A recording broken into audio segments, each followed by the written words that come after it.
আজকে পাঠে স্বাগত। আজকে আমরা নতুন একটা পাঠ নিয়ে আলোচনা করব।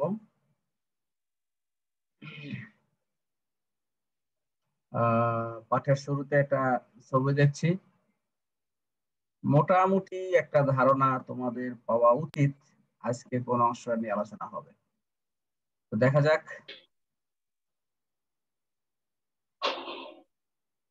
যথারীতি আমার পরিচিতি স্লাইড।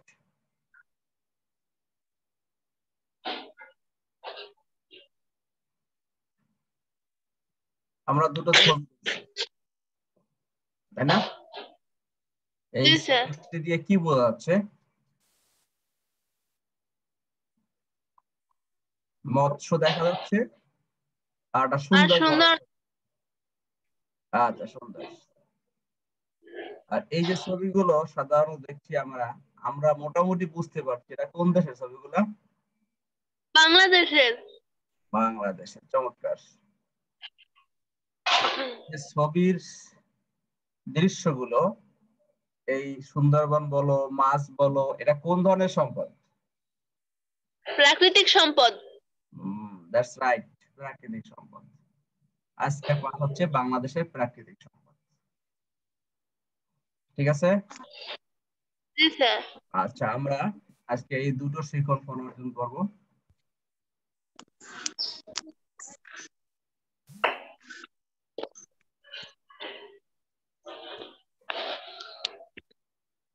আনিকা বড়। প্রকৃতির মধ্যে নানা মূল্যবান সম্পদ রয়েছে, যেমন পানি, বায়ু, মাটি, গাছপালা, জীবজন্তু, ফসল, খনিজ দ্রব্য ইত্যাদি। এসব প্রাকৃতিক বস্তুকে মানুষ নিজেদের চাহিদা মতো রূপান্তরিত করেও কাজে লাগায়। বাস, সুন্দর। প্রকৃতির মধ্যে অনেক সম্পদ আছে। আমরা দেখলাম এইগুলো হচ্ছে প্রকৃতি, এর মধ্যে লুকানো সম্পদ, তাই না? এই প্রাকৃতিক বস্তুগুলাকে মানুষ করে কি, নিজেদের মতো রূপান্তরিত করে তারপরে কাজে লাগায়, তাই না? প্রাকৃতিক ভাবে একটা পাওয়া যায়, সেটাকে নিজেদের মতো পরিবর্তিত করে, রূপান্তরিত করে মানুষ সেটাকে কাজে লাগায়, তাই না? আচ্ছা, তো স্বাভাবিকভাবে প্রশ্ন আসে যে প্রাকৃতিক সম্পদ কাকে বলে? প্রাকৃতিক সম্পদ কাকে বলে? আচ্ছা, প্রকৃতির কাছ থেকে পাওয়া সব বস্তুকেই প্রাকৃতিক সম্পদ বলা হয়। এটা প্রকৃতির কাছ থেকে আমরা যা পাই সেটাই কি প্রাকৃতিক সম্পদ। ঠিক আছে? আচ্ছা, প্রাকৃতিক সম্পদ সমূহের মধ্যে কি কি আছে? প্রাকৃতিক সম্পদের মধ্যে আছে পানি, বায়ু, মাটি, গাছপালা, জীবজন্তু, হ্যাঁ, তারপরে ফসল, খনিজ দ্রব্য, বনজ সম্পদ, মৎস্য সম্পদ, মাটি ইত্যাদি ইত্যাদি ইত্যাদি। আসলে এখানে যা আছে সবগুলোই কি সম্পদ? প্রাকৃতিক সম্পদ। ঠিক আছে? আচ্ছা, এর মধ্যে প্রাকৃতিক সম্পদের মধ্যে সর্বপ্রথম যে আলোচনাটা আসে সেটা হচ্ছে মাটি। আচ্ছা, মাটিটা তা না বড়। মাটি বাংলাদেশের মূল্যবান প্রাকৃতিক সম্পদ। এদেশের সমতল ভূমি খুবই উর্বর। বেশিরভাগ এলাকায় বছরে 3টি ফসল উৎপন্ন হয়। দেশের 10 ভাগের 1 ভাগ অঞ্চল পাহাড়ি এলাকা। পাহাড়ে প্রচুর প্রাণীজ, বনজ ও খনিজ সম্পদ রয়েছে। বাস, সুন্দর কথা বুঝলাম আমরা। বাংলাদেশের মূল্যবান প্রাকৃতিক সম্পদ হচ্ছে মাটি। আর এদেশের সমতল ভূমি আসলেই খুব উর্বর। আর আমাদের এলাকায় বছরে 3টি ফসল উৎপন্ন হয়। দেশের 10 ভাগের 1 ভাগ অঞ্চল হচ্ছে পাহাড়ি এলাকা। আর পাহাড়ে রয়েছে প্রচুর প্রাণীজ, বনজ ও খনিজ সম্পদ। চমৎকার। মাটি, মাটি বাংলাদেশের কি সম্পদ? মূল্যবান সম্পদ। আচ্ছা, এদেশের সমতল ভূমি কেমন? বাংলাদেশের সমতল ভূমি কেমন? খুবই উর্বর। হ্যাঁ, সেখানে যাই লাগানো হয় তাই সুন্দর করে হয়। আর এদেশের বেশিরভাগ এলাকায় বছরে কয়টা ফসল উৎপন্ন হয়? 3টি। 3টা। বেশিরভাগ এলাকায় 3টা ফসল উৎপন্ন হয়। ঠিক আছে, আচ্ছা সুন্দর। এই যে আমরা পাহাড়ি অঞ্চলের কথা শুনলাম, দেশে কত ভাগ অঞ্চল পাহাড়ি এলাকা রয়েছে? 10 ভাগের 1 ভাগ। 10 ভাগের 1 ভাগ অঞ্চল পাহাড়ি এলাকা। চমৎকার, তোমার মনোযোগ দিয়ে শুনেছো, সুন্দর। আচ্ছা, পাহাড়ে কোন সম্পদ পাওয়া যায়?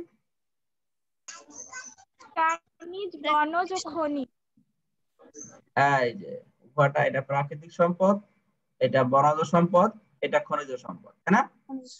হ্যাঁ, তাহলে পাহাড়ে প্রাণীর বনজ ও খনিজ সম্পদ পাওয়া যায়। আচ্ছা, নদ নদী এর পরে আছে নদ নদী। রজতা সেন, লিন্ডা বড়। নদ নদী। বাংলাদেশ নদীমাতৃক দেশ। এদেশে ছোট বড় অনেক নদী আছে। নদীগুলো মালামাল পরিবহনের সহজ মাধ্যম। নদীর পানি প্রবাহ থেকে বিদ্যুৎ উৎপাদন করা যায়। এছাড়া বিপুল পরিমাণ মৎস্য সম্পদ রয়েছে আমাদের নদ নদীতে। চমৎকার। তাহলে নদীমাতৃক দেশ আমাদের, এখানে ছোট বড় অনেক নদী আছে। মালামাল বহনের ক্ষেত্রে একটা সুন্দর ও সহজ মাধ্যম হচ্ছে নদী। ঠিক আছে, নদীতে প্রচুর পরিমাণ মৎস্য সম্পদ রয়েছে। আমাদের মাছ, আমরা বাংলাদেশে যে মাছে ভাতে বাঙালি বলা হয়, আমাদের যে মাছ অত্যন্ত প্রিয় একটা খাবার। এই মাছের প্রধানতম উৎস হচ্ছে নদী, তাই না? আর নদীর পানি প্রবাহ থেকে আরেকটা গুরুত্বপূর্ণ জিনিস আমরা পাই, সেটা হচ্ছে কি? বিদ্যুৎ, তাই না? আর বাংলাদেশ একটি নদীমাতৃক দেশ, তাই না? বাংলাদেশে কতগুলো নদী আছে? আমাদের বইয়ে আমরা কি আলোচনা করে পেয়েছি? ছোট বড় প্রায় 700। এটা কি আমাদের বইতে আছে মা? না স্যার, আমি তো অন্য একটা বইতে পেয়েছিলাম। না, ঠিক আছে, ধন্যবাদ। আমাদের বইয়ের পাঠে আছে এখানে ছোট বড় অনেক নদী আছে, তাই না? তোমাদের যেহেতু এই বিষয়টা দিয়ে যখন প্রশ্ন হবে, মেবি রজতা সেন, লিন্ডা অ্যান্সার করেছো নাকি মা? জি স্যার।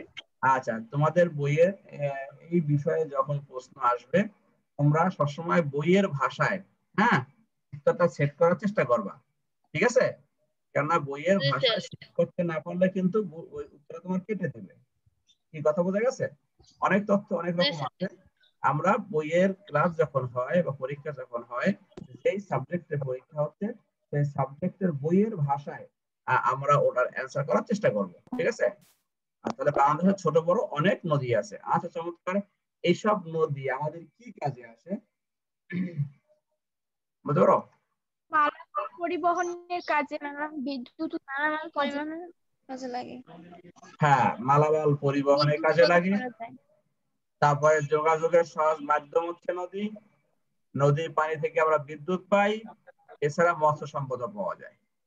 দেখছো, আর 4টে স্লাইডে আমরা 4টে কাজকে বোঝানোর চেষ্টা করেছি। প্রথম স্লাইডটা হচ্ছে কি বলো? যোগাযোগের, এটা মালামাল পরিবহনের মাধ্যম। দ্বিতীয়টা যোগাযোগ চলাচলের মাধ্যম, রকেট সহ অনেক কিছু দেখা যাচ্ছে। এরপর আছে বিদ্যুৎ উৎপাদনের একটা মাধ্যম। তারপরে আছে কিছু মৎস্য সম্পদ এখানে পাওয়া যায়। আচ্ছা, এবারে দেখবো আমরা খনিজ সম্পদ। তানিম যোগ দিয়েছে, তানিম পড়ো খনিজ সম্পদ।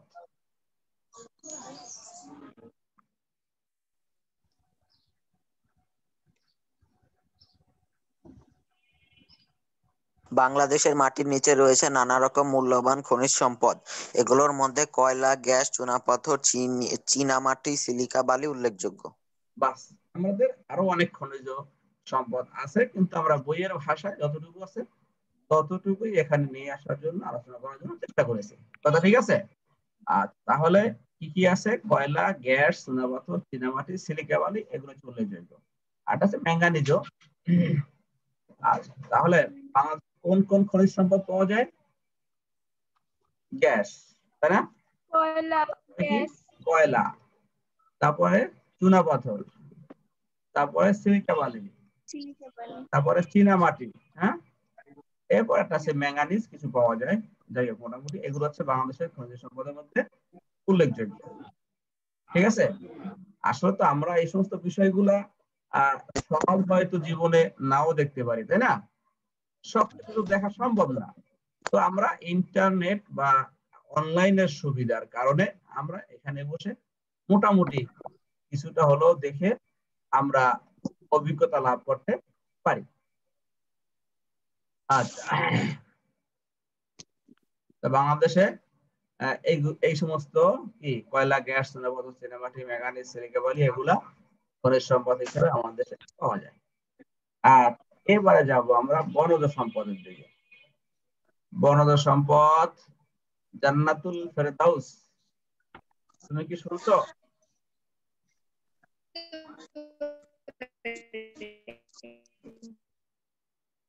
আচ্ছা, জান্নাতুল ফেরদাউস কথা বলছে না। রজতা সেন লিন্ডা, তোমার কাছে দৈনিক আজকে আছে? জি জি স্যার, আসসালামু আলাইকুম, ভালো আছেন? হ্যাঁ, তাহলে ভালো আছি আমি, তুমি পড়ো বনজ সম্পদ। বনজ সম্পদ। বাংলাদেশের মোট বনভূমির পরিমাণ 24,938 বর্গ কিলোমিটার। দেশের মোট ভূভাগের 16 ভাগ হচ্ছে বন। বনে রয়েছে মূল্যবান গাছপালা। এগুলো আমাদের ঘরবাড়ি ও আসবাস তৈরির কাজে ব্যবহৃত হয়। এছাড়া বনে রয়েছে পাখি ও প্রাণী সম্পদ। প্রাকৃতিক ভারসাম্য রক্ষায় জন্য বনের গুরুত্ব অপরিসীম। আমাদের আরো বেশি অর্থাৎ 25% বনভূমি থাকা প্রয়োজন। চমৎকার। বাংলাদেশের মোট বনভূমির পরিমাণ পেলাম আমরা 24,938 বর্গ কিলোমিটার। এই সমস্ত তথ্য কিন্তু একেবারে অথেন্টিক তথ্য, ইনফরমেশন। এই অথেন্টিক ইনফরমেশন গুলোকে তোমাদের কিন্তু মেমোরাইজ করতে হবে। কথা বোঝা গেছে? আচ্ছা, আর দেশের মোট ভূভাগের 16 ভাগ হচ্ছে বন। মোট যে ভূভাগ তার কয় ভাগ বন আছে বাংলাদেশের? 16 ভাগ। 16 ভাগ আছে, 16 ভাগ। আচ্ছা, আর বনে রয়েছে মূল্যবান গাছপালা। এগুলো গাছপালা আমাদের কিসের কাজে আসে? ঘর বাড়ি আর আসবাব তৈরির কাজে ব্যবহৃত হয়। এছাড়া বনে রয়েছে পাখি ও প্রাণী সম্পদ, তাই না? আর একটা বিষয় গুরুত্বপূর্ণ, প্রাকৃতিক ভারসাম্য রক্ষায় বনের গুরুত্ব অপরিসীম। আমাদের আরো বেশি বনভূমি থাকা প্রয়োজন। আমাদের আরো বেশি বনভূমি থাকা প্রয়োজন। আছে কত পার্সেন্ট? 16%। থাকার দরকার কত পার্সেন্ট? 25%। হ্যাঁ, আচ্ছা।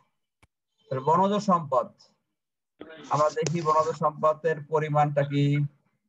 বাংলাদেশে মোট বনভূমির পরিমাণ হচ্ছে 24,938 বর্গ কিলোমিটার, যা দেশের মোট ভূভাগের কয় ভাগ? 16 ভাগ। 16 ভাগ। আচ্ছা, পরিমাণ বনজ সম্পদ। বনে রয়েছে কি কি? গাছপালা, নানা জাতের হরিণ, গাছপালা থেকে ঘর বাড়ি আসবাবপত্র এগুলো তৈরি হয়। আচ্ছা, পশু পাখি। বনে রয়েছে নানা রকমের পশু পাখি যা প্রাকৃতিক শোভা বর্ধন করছে। আচ্ছা, এবারে গুরুত্ব। গুরুত্ব কি? প্রাকৃতিক ভারসাম্য রক্ষার জন্য বনের গুরুত্ব অপরিসীম। আমাদের আরো বেশি বনজ সম্পদ থাকা প্রয়োজন। আচ্ছা, এরপরে আসো মৎস্য সম্পদ। মৎস্য সম্পদ, এটা আনিকা দাস তুমি পড়ো। মৎস্য সম্পদ। বাংলাদেশে অনেক নদ নদী, খাল-বিল ও দেশের দক্ষিণে বঙ্গোপসাগর রয়েছে। এসব খাল-বিল, নদ নদীতে রয়েছে প্রচুর মিঠা পানির মাছ। এছাড়া সামুদ্রিক মাছও আমাদের খাদ্যের চাহিদা পূরণ করছে। মাছ ধরে বহু মানুষ জীবিকা অর্জন করে। তাহলে আমরা দেখলাম বাংলাদেশে অনেক নদ নদী আর খাল-বিল আছে, ঠিক আছে? আচ্ছা, এইসব নদ নদী, খাল বিল রয়েছে প্রচুর মিঠা পানির মাছ। তাছাড়া সামুদ্রিক মাছও কিন্তু আমাদের খাদ্যের চাহিদা পূরণ করে। সাথে সাথে এই মাছ ধরে কিন্তু বহু মানুষ বাংলাদেশে জীবিকা নির্বাহ করছে, ঠিক আছে? আচ্ছা, সমুদ্র সম্পদ সম্বন্ধে একটু দেখি আমরা। বাংলাদেশের দক্ষিণ অঞ্চল জুড়ে রয়েছে কি? বঙ্গোপসাগর। আচ্ছা, সমুদ্র বন্দর। সাগরের তীরে গড়ে উঠেছে দুটি বন্দর, চট্টগ্রাম বন্দর আর আছে মংলা সমুদ্র বন্দর। আরো একটা আছে পায়রা সমুদ্র বন্দর আছে আমাদের বাংলাদেশে, খুব বেশ ভালো নাম করা। আচ্ছা, এটা এখন আরো আধুনিকরণ করা হচ্ছে। পর্যটন কেন্দ্র, সমুদ্রকে ঘিরেই তো পর্যটন কেন্দ্র গড়ে উঠেছে, তাই না? পতেঙ্গা, কক্সবাজার, তাই না, কুয়াকাটা, এগুলো তো কাকে ঘিরে উঠেছে? সমুদ্রকে ঘিরেই এই সৈকত গুলা বা পর্যটন কেন্দ্রগুলা গড়ে উঠেছে, ঠিক আছে? এরপরে আছে মাছ আহরণ, সাগর থেকে প্রচুর মাছও পাওয়া যায়, মাছ আহরণ করা যায়, তাই না? আচ্ছা, প্রাণী সম্পদ, প্রাণী সম্পদটা কাকে বলতে পারো? রজত হোসেন লিন্ডা, হ্যাঁ লাইনে আসো, একটু বড় প্রাণী সম্পদ।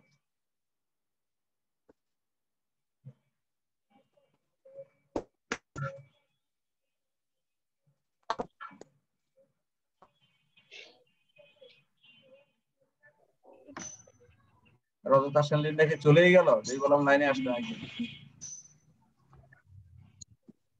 হ্যাঁ পড়ো পড়ো, রজত হোসেন লিন্ডা পড়ো।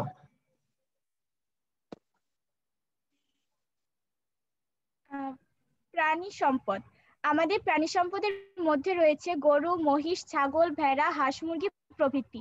এগুলো গৃহপালিত প্রাণী। এছাড়াও রয়েছে নানা প্রজাতির প্রচুর পাখি। চমৎকার। হ্যাঁ, কি তোমাদের পড়তে কষ্ট হয় না তো আবার? না স্যার। আচ্ছা, না স্যার।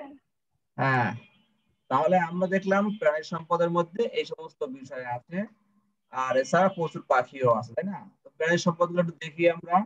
বাংলাদেশে কি কি প্রাণীজ সম্পদ পাওয়া যায়, হ্যাঁ একটু দেখে নেই। এগুলো আমরা সবাই চিনি নাকি চিনি না? চিনি স্যার। হ্যাঁ, আমি নামও দিয়ে দিচ্ছি তোমাদের না চিনতে পারলে। হ্যাঁ, দেখো তো নাম মেলে কিনা। ছাগল, হাঁস, মুরগি। ওকে, হ্যাঁ আচ্ছা, তাহলে এগুলো ছাড়া আর কি কি প্রাণীজ সম্পদ পাওয়া যায় তোমাদের বইয়ের ভাষায়? এসব গৃহপালিত প্রাণী ছাড়া রয়েছে নানা প্রজাতির পাখি বা প্রচুর পাখি। চমৎকার। এবারে যাব আমরা সমুদ্র সম্পদে। তানিম ইসলাম, অনেকক্ষণ পড়ো না, পড়ো সমুদ্র সম্পদ।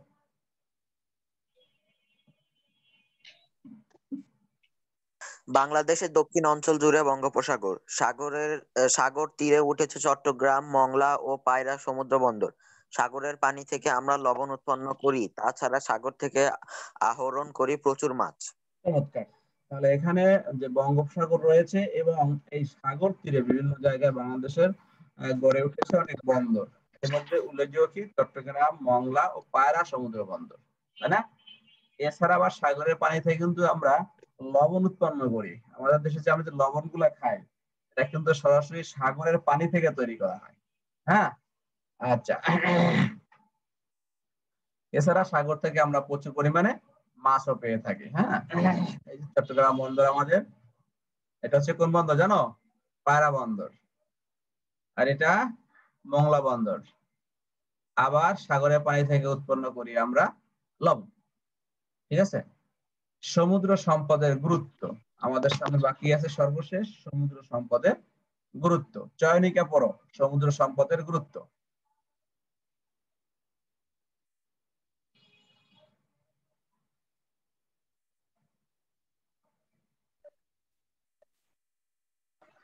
আনমিউট করে নাও, তা পড়ো। সমুদ্র সম্পদের গুরুত্ব, আমাদের গুরুত্বপূর্ণ প্রাকৃতিক সমুদ্র সম্পদের গুরুত্ব বাংলাদেশের দক্ষিণ অঞ্চলে জুড়ে রয়েছে বঙ্গোপসাগর। সাগরের তীরে গড়ে উঠেছে চট্টগ্রাম, মংলা ও পায়রা বন্দর। সাগরের পানি থেকে আমরা লবণ উৎপাদন করি, তাছাড়া সাগর থেকে আহরণ তুমি করি যা প্রচুর পড়ছো পরিমাণ এগুলো মাছ। তো নেই এখানে। এগুলো আমাদের তুমি তো পিছনের স্লাইডের পড়া পড়ছো, এই স্লাইড তো আমাদের শুধু গুরুত্বটুকু নিচের টুকু পড়া। বই দেখে পড়ছো, পিছনেরটা পড়ছো। আচ্ছা, এগুলোই আমাদের গুরুত্বপূর্ণ প্রাকৃতিক সম্পদ। যদিও জনসংখ্যার তুলনায় কোনো কোনো সম্পদ যথেষ্ট পরিমাণে নেই, তবে সুষ্ঠু পরিকল্পনা প্রণয়ন করে এগুলো ব্যবহার করতে পারলে সীমিত সম্পদ দিয়েই দেশ সমৃদ্ধ হতে পারে। ঠিক আছে। আচ্ছা, প্রাকৃতিক সম্পদের গুরুত্ব। বাংলাদেশ কি প্রাকৃতিক সম্পদে সমৃদ্ধ? তোমাদের কি কি মনে হয়, বাংলাদেশ কি প্রাকৃতিক সম্পদে সমৃদ্ধ? বলো। জি স্যার। না, সমৃদ্ধ নয়।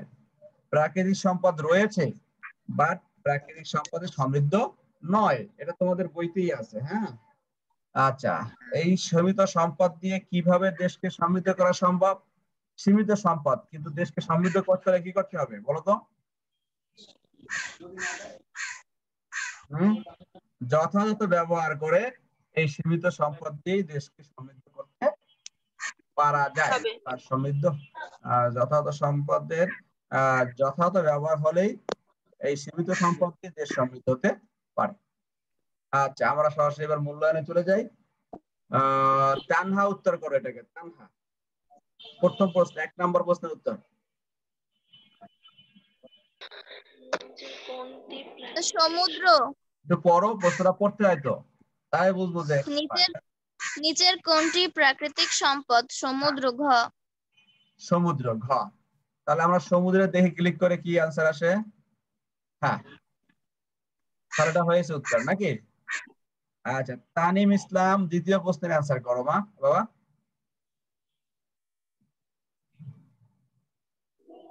বাংলাদেশের খনিজ সম্পদ কয়লা, প্রাকৃতিক গ্যাস, সিলিকা বালি। স্যার 3টাই। তাহলে কোনটা হচ্ছে উত্তর? স্যার ঘ। ঘ। দেখি তো তাহলে। হ্যাঁ, চমৎকার। তাহলে আমরা দুটোই পারলাম। হ্যাঁ, তার মানে তোমাদের নজর আছে। আনিকা। শালিম মাঝি। হ্যাঁ, পড়ো। শালিম মাঝি প্রতিদিন তার নৌকা চালিয়ে যমুনা নদী পার দিয়ে ধান, চাল ও অন্যান্য মালামাল এক পার থেকে অন্য পারে আনা নেয়া করে। সলিম মাঝি প্রাকৃতিক কোন সম্পদ কাজে লাগিয়ে জীবিকা নির্বাহ করে? সমুদ্র সম্পদ। আচ্ছা, সমুদ্র সম্পদ। চমৎকার। নদী সম্পদ। নদী সম্পদ বলতে কে? স্যার আমি মুন্নি। মুন্নি বলছে নদী সম্পদ। আচ্ছা, এবারে আনিকাকে বলছি আমি। তুমি তো পড়েছো যে সলিম মাঝি প্রতিদিন তার নৌকা চালিয়ে যমুনা নদী পাড়ি দিয়ে ধান চাল পারাপার করে। যমুনা নদী দিয়ে পারাপার করে, তাই না? তাহলে সমুদ্র সম্পদ হয় এটা? নদী সম্পদ। আনিকার উত্তরটা তাহলে কি হলো? ক্রস হলো। আচ্ছা, মুন্নি বলেছে নদী সম্পদ। দেখি সেটাকে হাত দিয়ে দেখি। হ্যাঁ, এটা কারেক্ট। ঠিক আছে। আচ্ছা, এইগুলোই তো একটু খেয়াল করতে হবে, তাই না মা? জি স্যার। আচ্ছা, এই প্রশ্নটা হচ্ছে রজতা সেন লিন্ডার জন্য। পড়ো। অষ্টম শ্রেণীর শিক্ষার্থী জানুয়ারি মাসে ভ্রমণের জন্য সমুদ্র তীরবর্তী অরণ্য সুন্দরবনে যায়। সেখানে হরিণ ছানার দৌড়ানোর দৃশ্য দেখে তারা মুগ্ধ হয়।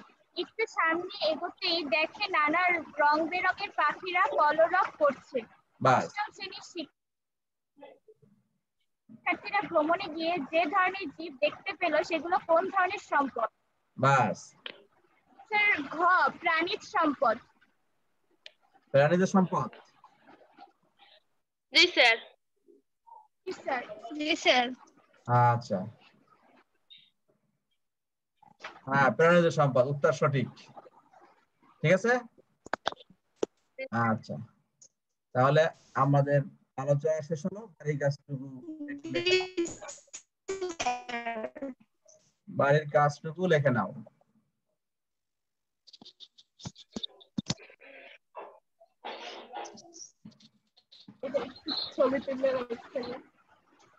ছবি তুলে রাখলেও হচ্ছে, সমস্যা নাই। ডিজিটাল তো, ডিজিটাল ক্লাস নাকি? ডিজিটাল খাতা। আচ্ছা, সবাইকে ধন্যবাদ। সবাই ভালো থেকো, সুস্থ থেকো। সবার সুস্থতা কামনা করছি। আল্লাহ হাফেজ। আসসালামু আলাইকুম। Sir screenshot digital